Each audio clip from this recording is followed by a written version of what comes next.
কোন ক্লাসে পড়ে আছে? আচ্ছা, ফাইনাল ইয়ার নাকি? কবে থেকে এভাবে বিশ্বের মধ্যে শয্যাশায়ী? কি হয়েছে, কি রোগে আক্রান্ত হয়েছিল? কবে এটা কবে হয়েছিল? 2 মাস হয়েছে। সুমিত্রা দত্তের বাড়িতে কি উদ্দেশ্যে আসা? আমি খবর পেয়েছি গতকাল। খুব একটি দুঃখজনক ব্যাপার। মেলাগড় থানাধীন সুভাষনগর 1 নং ওয়ার্ডের বাসিন্দা।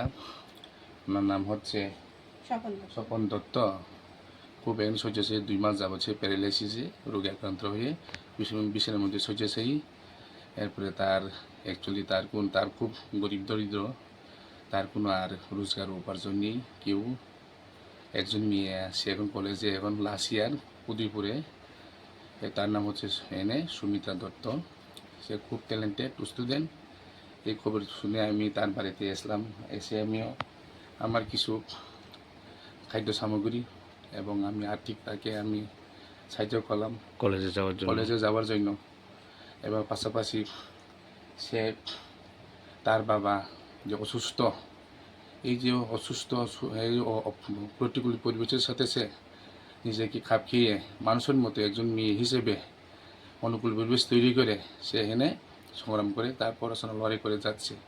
সে যাতে মানুষের মতো মানুষ হতে চায়, অন্যান্য মানুষের মতো আকাশজমি কল্পনা চালানোর মতো সে আরও ভালো ভালো টেনিস তার কাজ যাতে আছে, তারা সোনিয়া মির্জার মতো তারা সে এখানে হতে চায় আরও ভালো ভালো। সে যাতে এডুকেশন যাতে বেকার না গতুক, আমি সে কারণে তাকে স্কুলে যাওয়ার জন্য যাতে আর্থিক তাদের সাহায্য আমি করেছি।